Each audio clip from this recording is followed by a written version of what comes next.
കളരിസ്പന്ദനം കുടുംബാംഗങ്ങൾക്ക് എല്ലാവർക്കും നമസ്കാരം.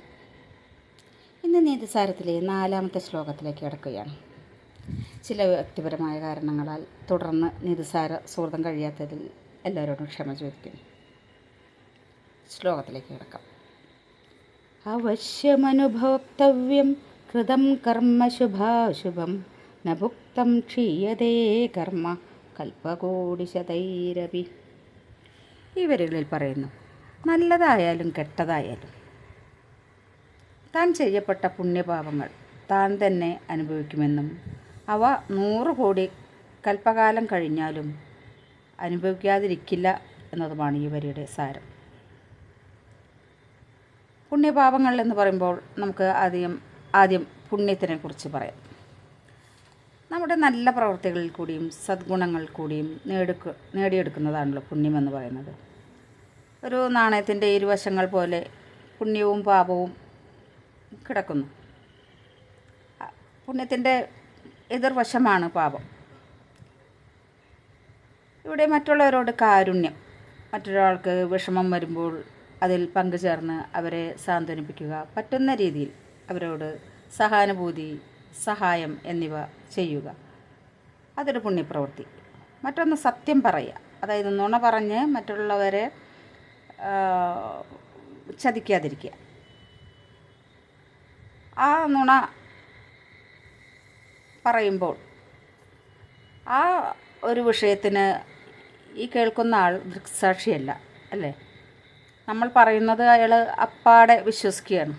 അപ്പോൾ നുണ കൊണ്ട് അവരെ ചതിക്കുകയാണ്. ആ നുണയെ മറയ്ക്കാൻ വേണ്ടി വീണ്ടും ഒരു 100 നുണ വീണ്ടും പറയേണ്ടി വരും. അപ്പോൾ അവിടെ പാപം കൂടി വരികയാണ്. അപ്പോൾ നുണ പറയുന്നത് വലിയൊരു പാപമാണ് എന്നാണ് ഇവിടെ പറയുന്നത്. കൂടാതെ ദാനം ചെയ്യൽ, അത് നല്ലൊരു പ്രവൃത്തിയാണ്. നമ്മൾക്ക് ഉള്ളതിനനുസരിച്ച് മറ്റുള്ളവരുടെ സാമ്പത്തിക ബുദ്ധിമുട്ടുകൾ അറിഞ്ഞിട്ട് മനസ്സറിഞ്ഞ് സഹായിക്കുക. പിന്നെ നിസ്വാർത്ഥമായ സേവനം പറയുന്നുണ്ട് ഇവിടെ. നിസ്വാർത്ഥമായ സേവനം എന്ന് പറഞ്ഞാൽ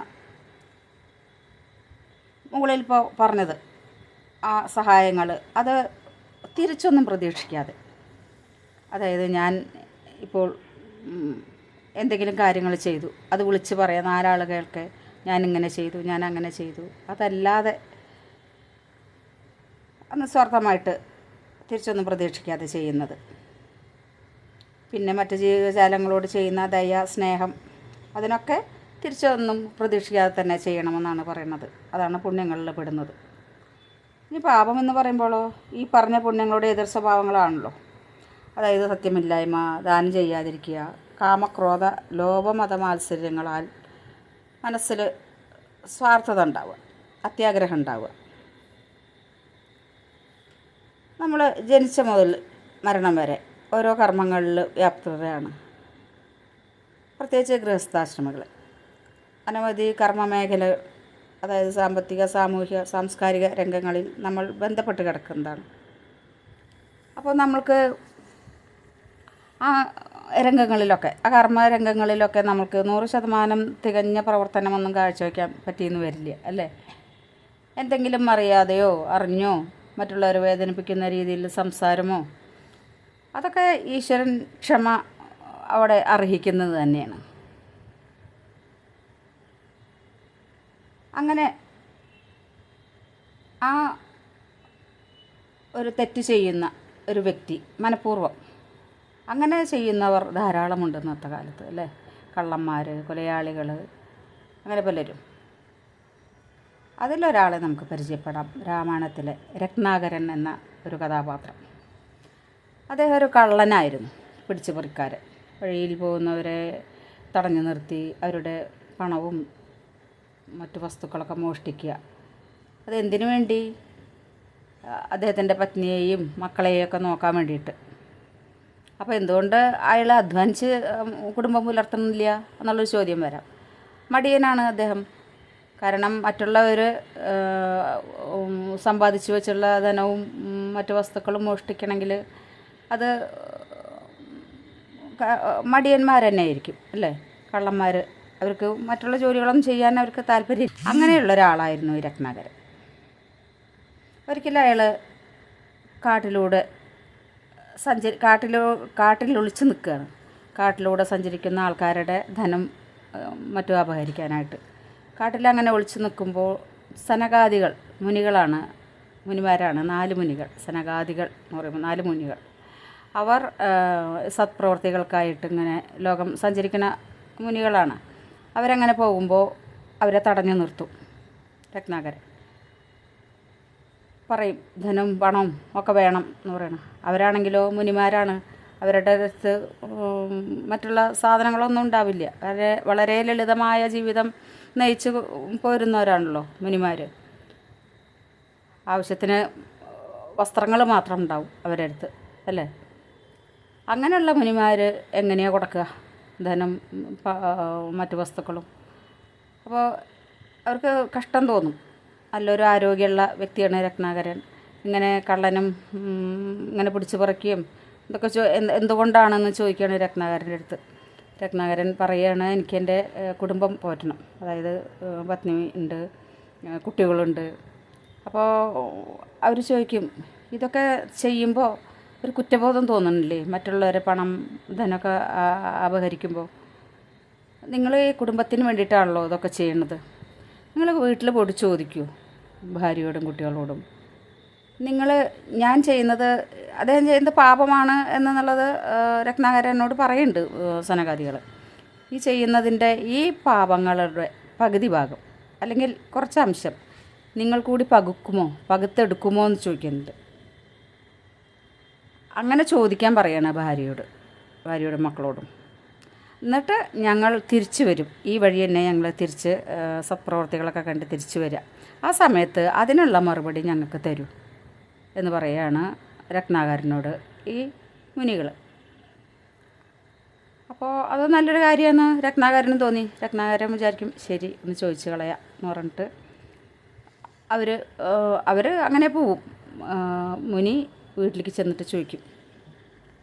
ഈ മുനിമാർ ചോദിച്ച അതേ ചോദ്യം ചോദിക്കും. ഞാൻ നിങ്ങളെ പോറ്റാൻ വേണ്ടിയിട്ടാണ് ഇത്രയും മഹാപാപങ്ങളും കർമ്മങ്ങളൊക്കെ ചെയ്യണത്, അല്ലേ? ദോഷപ്രവർത്തികൾ.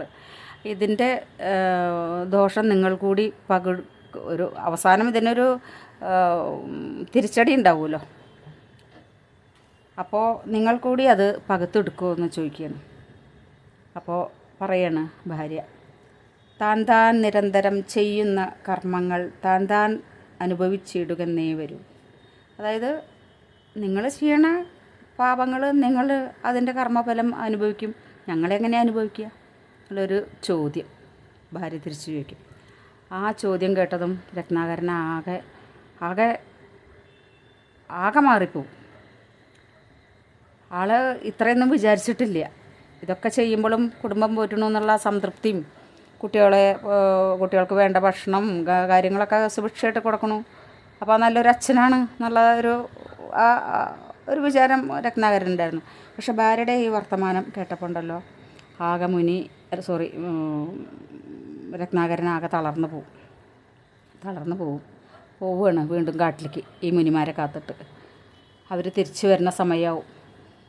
അപ്പോൾ അവർ വരുന്ന കണ്ട രത്നാകരൻ തളർന്ന ശബ്ദത്തിൽ പറയും, നിങ്ങൾ പറഞ്ഞത് എത്ര ശരിയാണ് മുനികളെ. ഞാൻ ഭാര്യയോട് ചോദിച്ചപ്പോൾ ഭാര്യ ഈ ഉത്തരമാണ് എനിക്ക് തന്നത് എന്ന് പറയണം. അങ്ങനെ പറയുമ്പോൾ പറയും, ഇനിയുള്ള കാലെങ്കിലും നീ ഈ കള്ളൻ എന്നുള്ള ഈ വഴി ഉപേക്ഷിച്ചിട്ട് രാമനാമം ജപിക്കൂ എന്ന് പറയും. അപ്പോൾ രാമ എന്ന് പറയാൻ പറ്റണില്ല ആ നാവ് കൊണ്ട്. അതായത് കള്ളന്മാർക്ക് എന്ന് പറഞ്ഞാൽ അവരുടെ വാക്കുകളും പ്രവൃത്തികളും ആ നാവ് പോലും അതിന് വഴങ്ങില്ല. അപ്പോൾ അവർ പറയും ആ മരം എന്ന് പറഞ്ഞ് ഇരിക്കണം. അപ്പോൾ രാമ എന്ന് അവസാനം ആ ഒരു പദം വരും. അങ്ങനെ ഇരുന്ന് നിങ്ങൾ ജപിക്കൂ. മനസ്സിലെ പാപം ഇത്ര വരെ ചെയ്ത് കൂട്ടിയിട്ടുള്ള പാപങ്ങളൊക്കെ അതിൽ കഴുകിക്കളയാം എന്ന് പറയും. അങ്ങനെ മുനിമാർ തിരിച്ചു പോവും. രത്നാകരൻ അവിടെ ഇരുന്ന് അവിടെ ഒരു മരച്ചോട്ടിലിരുന്നിട്ട് അങ്ങനെ ജപിക്കുകയും രാമരം പിന്നെ രാമ എന്ന് ജപിച്ച്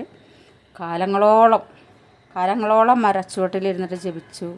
അദ്ദേഹത്തിന് പുറ്റ് വന്ന് മൂടി, അതായത് മണ്ണിൻ്റെ പുറ്റ്. അതിന് സംസ്കൃത പദം വാത്മീകം. ആ വാത്മീകത്തിൽ ഇരുന്നിട്ട് ഈ മുനി ഇങ്ങനെ ജപിച്ചിട്ടുമായിരുന്നു. അങ്ങനെയാണ് ഈ രത്നാകരൻ പറഞ്ഞിട്ടുള്ള അദ്ദേഹത്തിന് വാത്മീകി എന്ന നാമം ഉണ്ടായത്. ആ വാത്മീകിയാണ് രാമായണം എന്ന കാവ്യം എഴുതിയിട്ട് നമ്മൾക്കൊക്കെ തന്നത്. അത്രയും ശ്രേഷ്ഠനായി എന്നുള്ളതാണ്. അപ്പോൾ ആ കള്ളനും അവിടെ മോക്ഷപ്രാപ്തി കിട്ടി എന്നുള്ളതാണ് അവിടെ ഈ കഥ പറഞ്ഞു വരുന്നത്. അപ്പോൾ ഇന്നത്തെ നിസ്സാര സുഹൃതം എല്ലാവർക്കും ഇഷ്ടമായി എന്ന് കരുതട്ടെ. എല്ലാവർക്കും നന്ദി, നമസ്കാരം.